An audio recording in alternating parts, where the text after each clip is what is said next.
Asanteni sana, and thank you very much for your comments and your words of encouragement.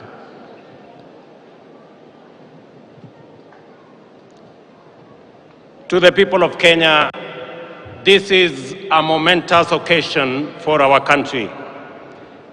Our politics and our elections have never failed to be emotive, engaging, and dramatic. The most recent installment, however, showcased our most exemplary democratic performance. This day comes on the back of a peaceful election following an intense issue-based campaign in which major coalitions made up of strong political parties canvassed their agenda and took it for examination by the people of Kenya. The Independent Electoral and Boundaries Commission stewarded a transparent and credible election whose result faithfully reflects the democratic will of the people of Kenya. Dissatisfied parties exercised their right to petition before the Supreme Court, whose proceedings and determination not only gave comfort to the doubtful, but also restored faith in our electoral and judicial institutions. Many countries aspire to have moments like this, and we as Kenyans should not take ours for granted.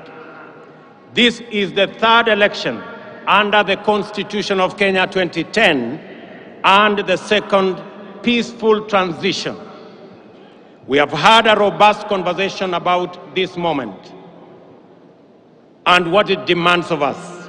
And we have sought to answer the question whether this is a constitutional moment or an economic moment. In this process, we have demonstrated the maturity of our democracy, the robustness of our institutions, and the resilience of the Kenyan people. My competitors and I mobilized vigorously to offer the citizens of Kenya the most appealing agenda as well as the best roadmap to achieving it. I remain firm in the conviction that all sides in the last election did their best to present a pathway to actualize the people's aspirations. The just concluded election was a choice between competing ideas towards the Kenya we want. Elections and democracy entail unifying competition, not divisive rivalry.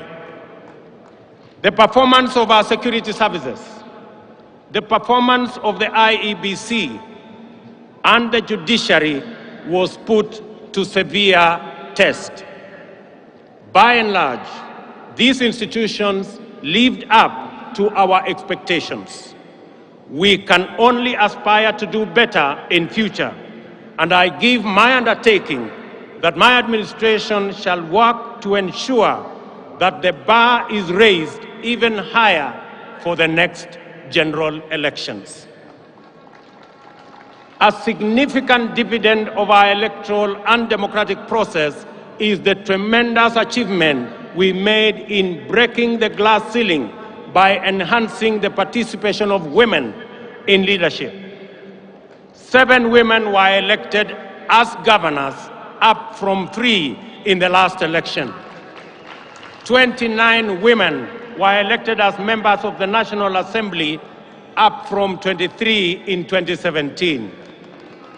7 women deputy governors and 3 women senators were elected as well. It is very clear that this election had many winners, far exceeding those who were actually elected. By far,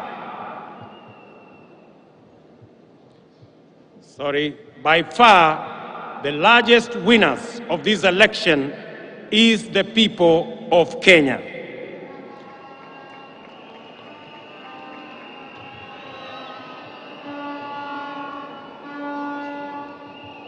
We have done well as a nation.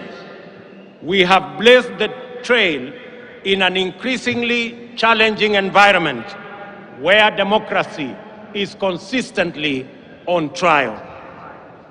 We have come a long way in our nation's journey to freedom, and going by our most recent performance in these elections, we conclude in confidence that we are almost home. Allow me, ladies and gentlemen, to single out the Independent Electoral and Boundaries Commission for special commendation for the courage to do the right thing under exceptionally challenging circumstances. As an institution, they have set a new standard in public service that is uncompromising, professional, and exemplary, while raising the bar of integrity of our public officials and public institutions. It is appropriate to single out for special mention the chair of the IEBC, Wafula Chebukati, for standing firm, resisting bribery, resisting intimidation, and resisting blackmail, and doing the right thing. It is also appropriate to celebrate our judiciary for sustaining its tradition of boldly giving much-needed guidance, especially in allaying post-election anxieties and resolving grievances in a sensitive, credible, and authoritative manner. Judiciary's articulation of the aspirations and standards enshrined in the Constitution has deepened our democracy and institutionalized our rule of law. Our judiciary is now, without a doubt, Kenya's biggest constitutional dividend. The judiciary has successfully arbitrated 3 election disputes and defended the nation against formidable onslaughts on our Constitution. Our judiciary has demonstrated transparency in its proceedings and decision-making, thereby consolidating its independence, authority, and legitimacy. I also take this opportunity to say a special word of appreciation to our security services for a commendable job at a critical moment in our nation. Their services and heroic sacrifices they have made beyond the call of duty has kept our nation safe. I am aware that our uniformed services effectively resisted concerted attempts to foment unrest and subvert the will of the people. My special commendation also goes to all our candidates who contested various positions. Their participation enhanced competition and enriched public debate that underpins democratic choice. Special recognition goes to my worthy competitor and friend, the Honorable Raila Amolo Odinga, and his running mate, the Honorable Martha Wangari Karua, and all the other candidates who mounted a vigorous and determined campaign. I assure them that their supporters will be my constituents. I will work with all Kenyans, irrespective of who they voted for.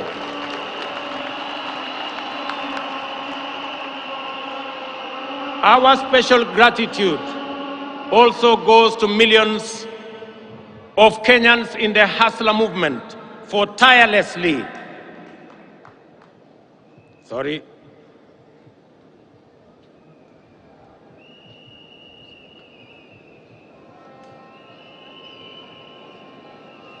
Very good. Very good. Our special gratitude also goes to millions of Kenyans in the Hustler movement for tirelessly mobilizing for the campaign and executing a historic revolutionary feat, perhaps as great as the daring exploits of our legendary freedom fighters. This includes all our campaign volunteers, agents, mobilizers, and those who contributed whatever they could in whatever form to keep the movement going. I also appreciate our religious community and institutions for their support, their prayers, and encouragement. I commend the Church in particular, and in equal measure, the Islamic religious leadership for their considerable support to us and our campaign. We also appreciate them for continuously exploring avenues for interfaith understanding and solidarity, which have gone a long way to enhance tolerance and cohesion in Kenya. Faith-based institutions continue to play a noble and indispensable role in our communities, and I commit that we will enhance our partnership, build on our collaboration, and enhance our support to them. At this juncture, it is important for me to speak directly to the youth, and especially those who participated in one way or another in the election campaigns. I commend you for resisting pressure and enticement to be misused as agents of conflict and disruption during the electioneering period. I also congratulate those who went out to seek various roles within campaigns and election, thus playing their part in keeping Kenya's democracy robust. Even if your candidate did not win, your participation in the activities of our political parties, campaigns, and elections is the beginning of political internship. My political journey similarly began as a young campaign volunteer fresh out of university in 1992.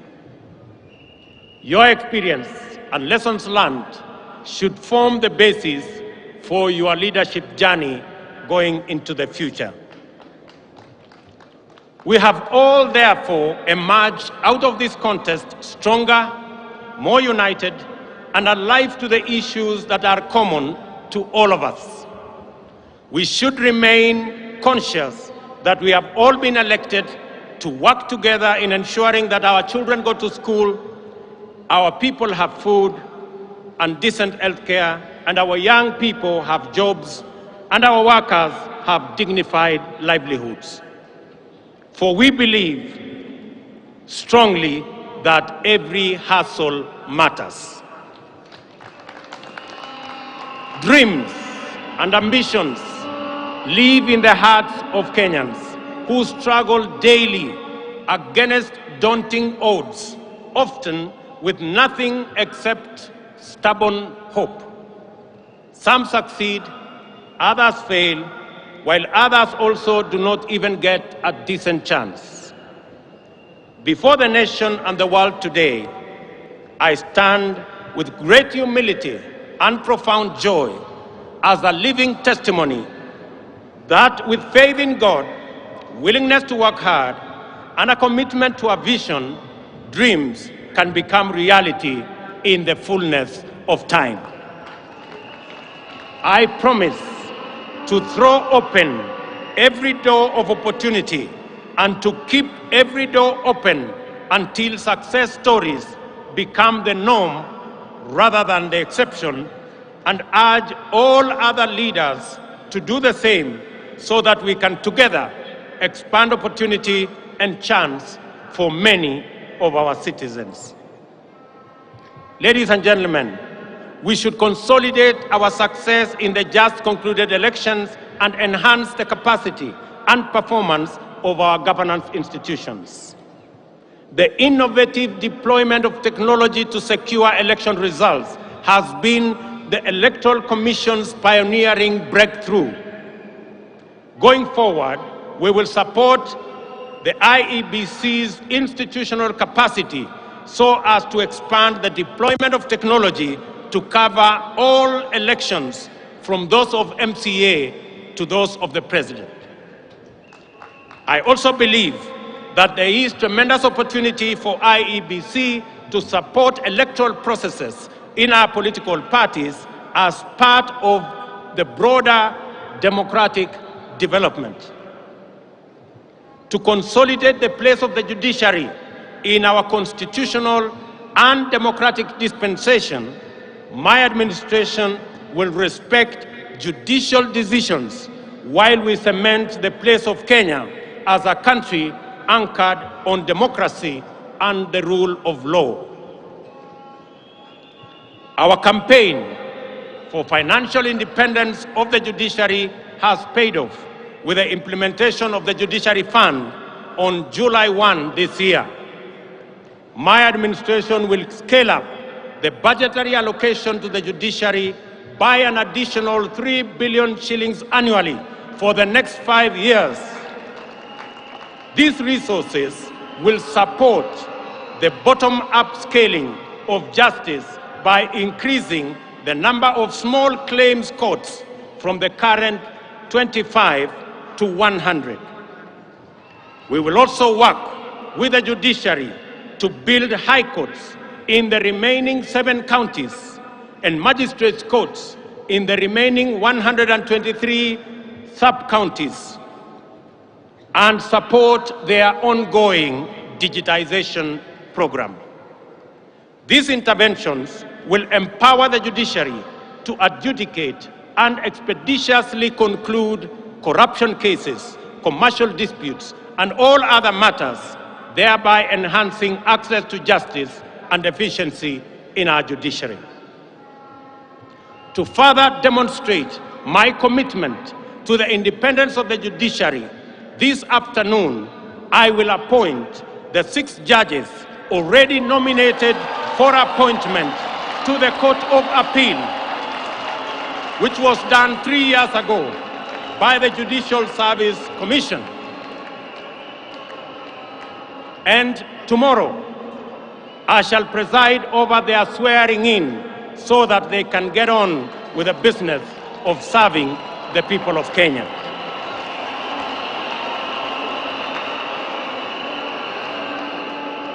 As required by Article 245 of the Constitution, the Inspector General of Police is mandated to exercise independent command over the National Police Service. The service's operational autonomy, however, has been undermined by the continued financial dependence on the office of the President. This situation is going to change. As I address you,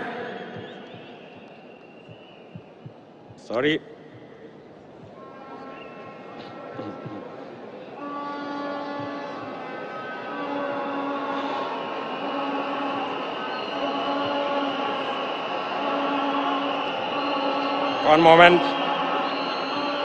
Good. There we are.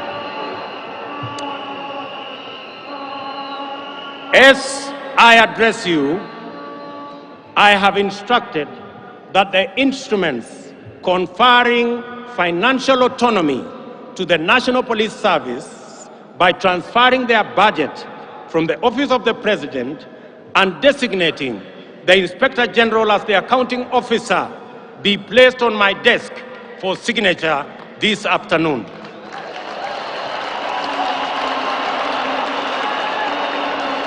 Financial independence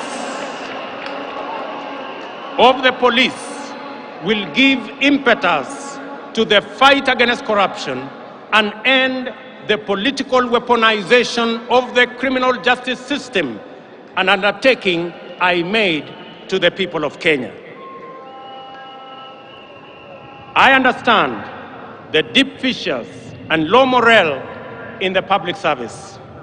The intimidation that was visited on IEBC commissioners and staff during the election was also meted out on various other agencies and staff in public service. This is now in the past. I assure all public officers that my administration will respect their professional service, and no public servant, even chiefs and their assistants, will be required to run political errands for any political party or formation.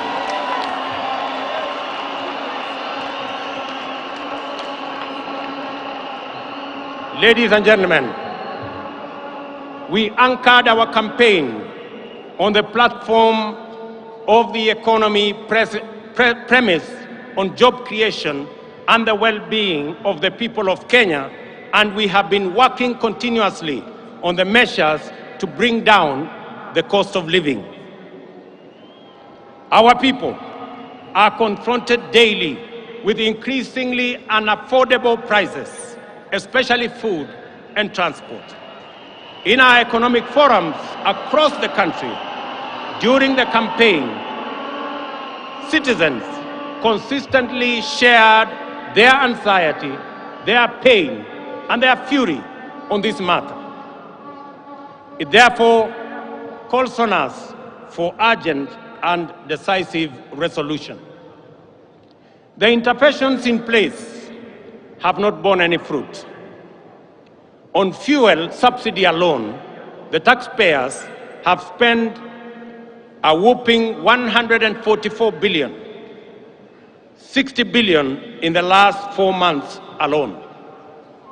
If the subsidy continues to the end of the financial year, it will cost taxpayers 280 billion, equivalent to the entire national government development budget. Additionally, there was an attempt to subsidize unga in the run-up to the election, a program that cobbled up 7 billion in 1 month.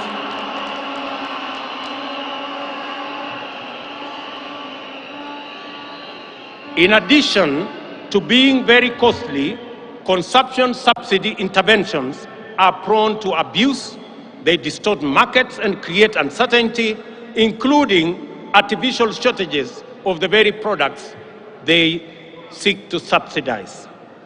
The cost of living challenges are related in our respectful submission to production.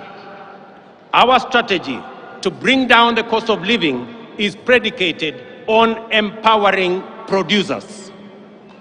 The forecast for maize harvest this year is below 30 million bags against a normal production of 40 million bags. The main cause of the decline in production is the high cost of farm inputs. Our priority intervention, therefore, is to make fertilizer, good quality seed, and other agricultural inputs affordable and available. For the short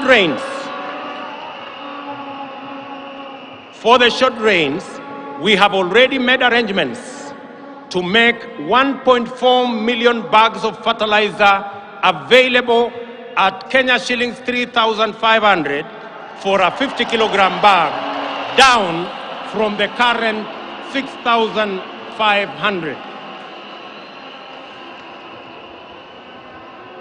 This fertilizer will be available from next week. I appeal to county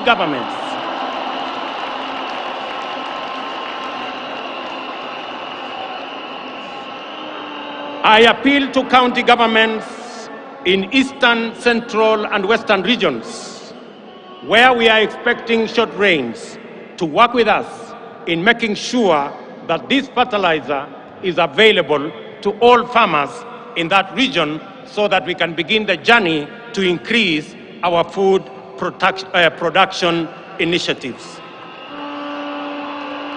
Additionally,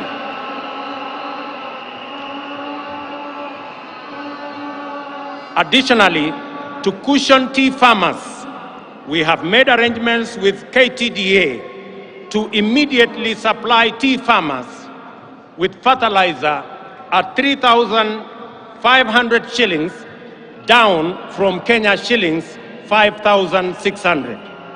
This is our initial intervention, We will be doing more in the medium term and in the long term. We are alive to the challenges of drought that face 7 counties, which are now at alarm, or 13 that are at alert stage, respectively. We are determined to ensure that no county slips into emergency phase, and will coordinate with county governments, which are the first line of our response. And I want to ask my colleagues, governors from Kenya, and especially those regions, to work with us in this endeavor. We are mobilizing resources to reverse this situation. Our goal is not just to provide relief and recovery to restore the situation, but to invest and unblock the huge economic potential of rangelands that constitute 2/3 of our country. Jobs, ladies and gentlemen, is our other priority. It is time for us to stem the tide of youth unemployment. Every year, 800,000 young people join the workforce, and over 600,000 of them do not find opportunities for productive work. Moreover, our young people in cities and towns face very hostile environments, many times treated as a nuisance and their hustles criminalized. Those who seek to set up formal businesses are faced with a bureaucratic monster that is multiple licenses.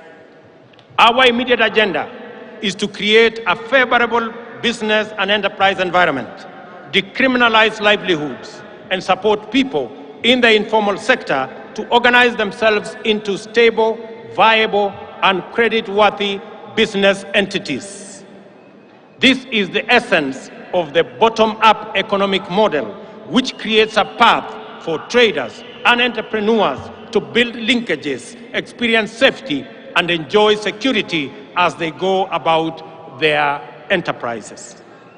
We will work with county governments to create frameworks that provide secure trading places in our cities and in our towns. We have committed specifically in the city of Nairobi to work with the county government of Nairobi to build an additional 20 markets in the city of Nairobi alone, as we work with other counties to achieve their plans. Financial inclusion and access to credit are critical in addressing the fundamental factors of cost of living, job creation, and the people's well-being. We shall take measures to drive down the cost of credit. Our starting point is to shift the Credit Reference Bureau framework from its current practice of arbitrary, punitive, all-or-nothing blacklisting of borrowers, which denies borrowers credit. We will work with credit reference bureaus on a new system of credit score rating that provides borrowers with an opportunity to manage their credit worthiness. This will eliminate the culture of blacklisting. In our engagements, traders also complain about the onerous burden involved in cash transactions exceeding 1 million. Many have reverted to storing money under their mattresses at great risk, which is clearly not the intention of the anti-money laundering regulations. While we remain fully committed to mitigating this risk, we believe that there is scope to make compliance.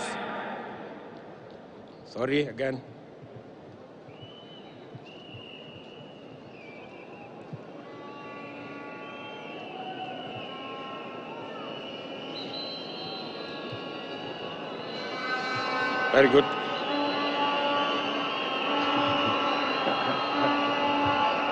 While we remain fully committed to mitigating this risk, we believe there is scope to make compliance less burdensome on genuine business transactions.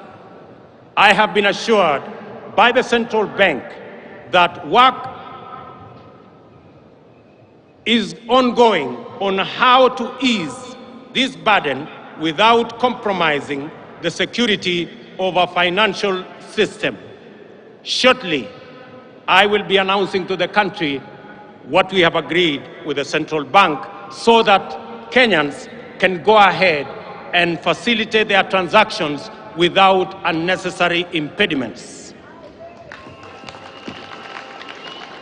Ladies and gentlemen, we shall implement the Hustler Fund, dedicated to the capitalization of micro, small, and medium enterprises through chamas, SACCOs, and cooperatives to make credit available on affordable terms that do not require unnecessary collateral.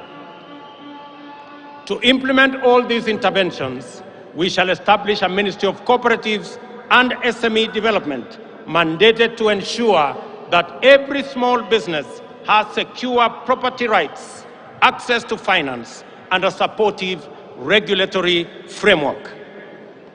Furthermore, to deal with the huge challenge of youth unemployment, we will roll out our social and affordable low-cost housing program, targeting an average of 250,000 units every year. This will create opportunities in the entire job market. We will engage TVET institutions to provide necessary skills to enable the Jua Kali industry supply standardized products for our housing program. We will leverage on our competitive advantage in the leather and textile industry to roll out our labor-intensive agro-processing industrialization program. This will start in Naivasha Industrial Park and Dongokundu Industrial Park. This afternoon, I will be issuing instructions for clearing of goods and other attendant operational issues to revert to the Port of Mombasa, as I made a commitment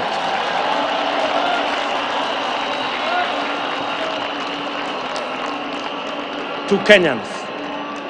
This will restore thousands of jobs in the city of Mombasa. Ladies and gentlemen, we must stabilize our public finances. This year, we will spend 60% of our revenues to service our debt. We are faced with Kenya shillings 60 billion in pending bills for goods and services supplied to government. Clearly, we are living beyond our means. This situation must be corrected. I am aware that many individuals, families, and their businesses have been driven to ruin and forced to shut down over government unpaid bills.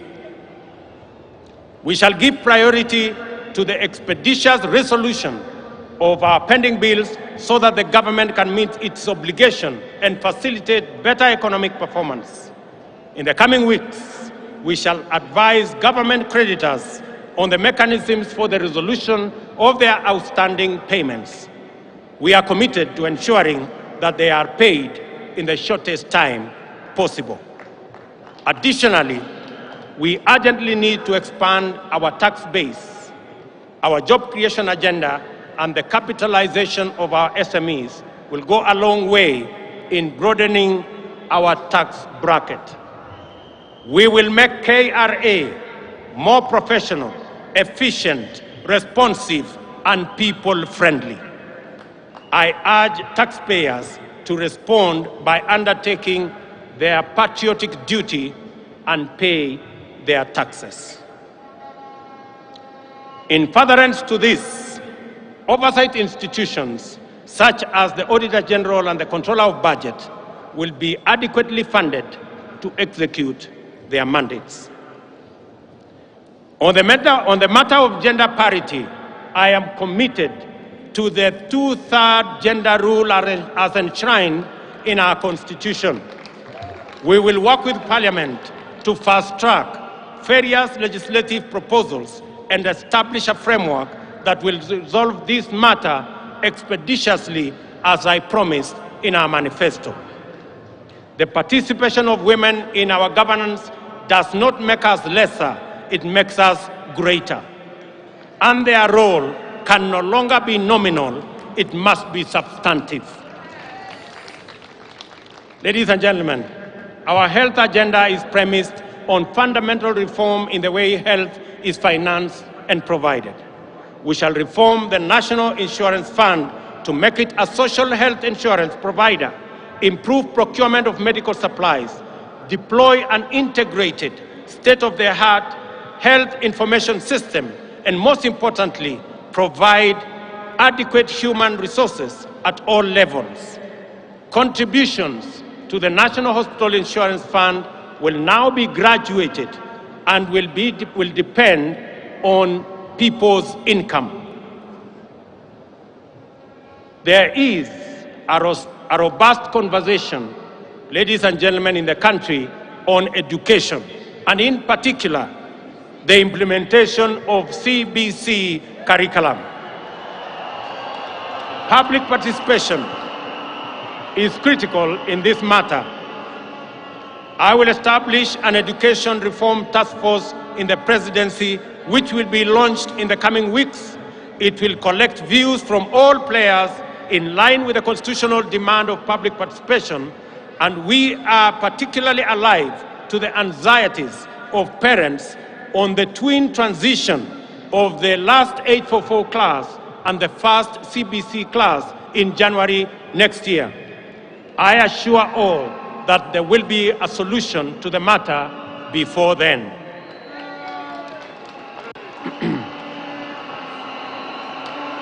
We have elevated our diaspora to the 48th county. The complaint has always been that the diaspora does not receive adequate attention and attention they deserve. The focus has been on remittances, while the fundamental rights as citizens have been neglected. To correct this oversight, I pledge to elevate diaspora to a ministry level, strengthen diaspora services in all embassies, work with Parliament to set up a committee that will exclusively deal with diaspora issues, and set up a mechanism for public participation by Kenyans living in diaspora. Equally, I will work closely with the IEBC to expand and enhance diaspora participation in all our elections. Ladies and gentlemen, devolution and sharing of power and resources is not just a national value, but a principle of governance in our Constitution, but it also is the ground jewel of our constitutional dispensation and the proudest achievement of the citizens of the Republic of Kenya. Every part of our country has experienced the positive impact of this invaluable institution, and Kenyans yearn for better performance of all our devolved units. One of the best ways of accelerating national development is through collaboration with county governments. As Deputy President, I witnessed firsthand the tremendous potential of intergovernmental synergy and look forward to scaling up our capacity to harness these bountiful possibilities. Because of this realization, I have no hesitation in accelerating the transfer of outstanding functions to counties together with the attendant resources. To promote budget efficiency and minimize disruptions and delays in devolved service delivery, my administration commits to take necessary measures to secure the timely disbursement of revenues allocated to county governments. The success of devolution depends on sound intergovernmental relations. There is a template which incorporates lessons from successes as well as failures in past engagements, and we stand a stronger chance of making devolution work better. Kenya will continue ladies and gentlemen, to be a dedicated partner to peace, security, and prosperity of East Africa region. We look forward to deepening our integration.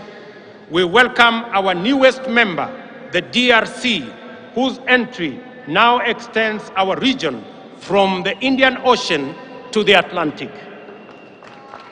Kenya is fully committed to the implementation of the East African Community Treaty and its protocols of free movement of people, goods, and services.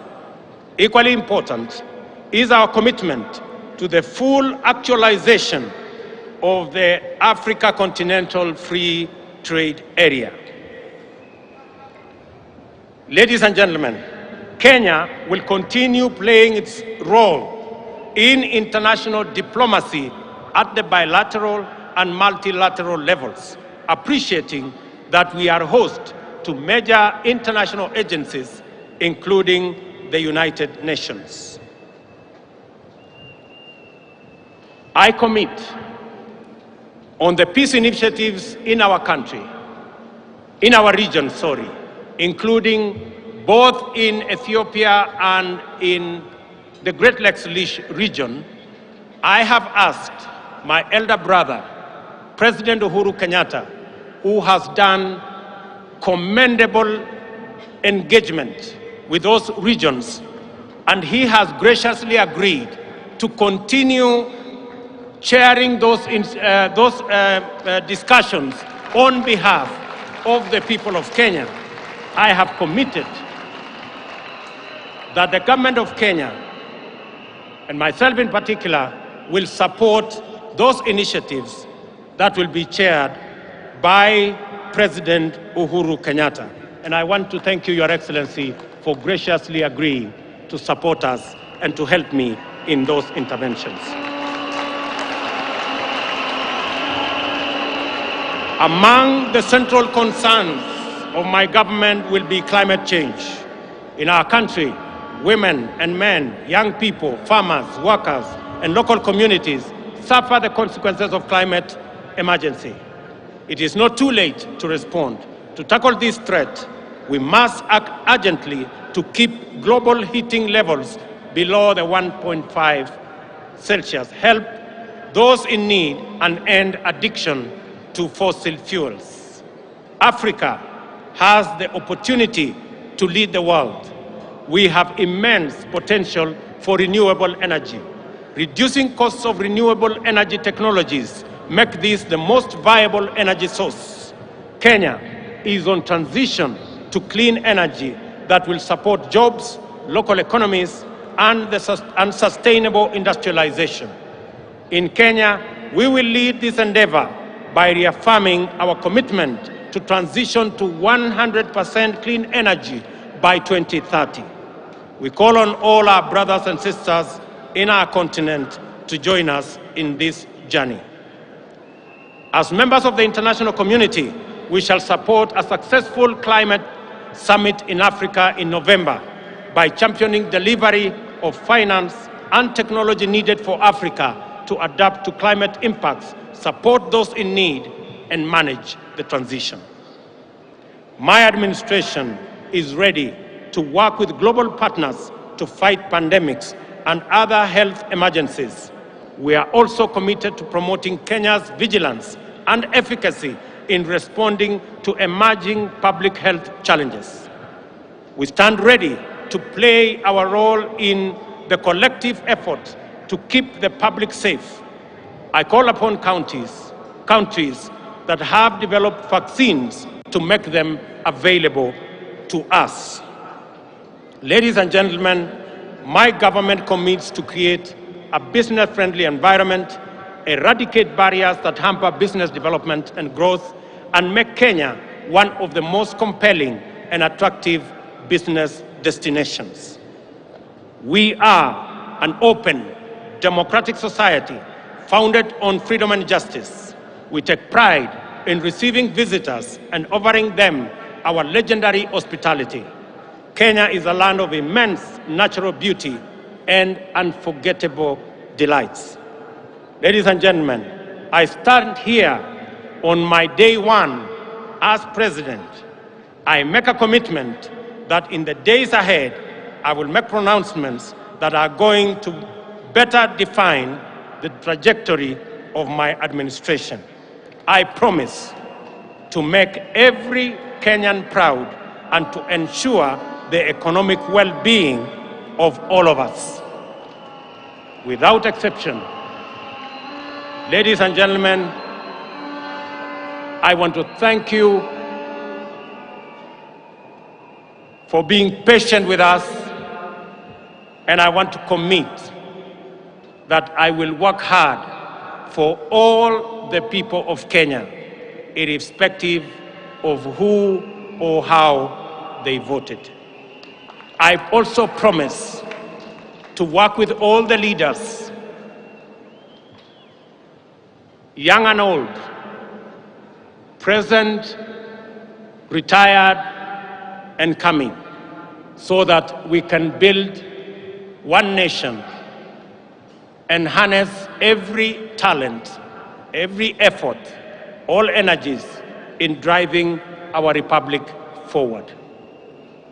I make my commitment to all those who have served in government that their place in our nation will be secured. To our friends in our region, in Kenya, you have a reliable partner, and we look forward to building on the success of the leaders who came ahead of us. God bless you. God bless Kenya. May the very good Lord bless all of us. Asanteni sana na Mungu awabariki. Tusimame sote kwa wimbo wa taifa. Niombe tutulie kwa wimbo wa taifa, na baada ya wimbo wa taifa nitaomba sote tubaki tumesketi kwenye dais.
I wish to most humbly request Your Excellencies and all those in the presidential days that we remain seated as we prepare departure protocols.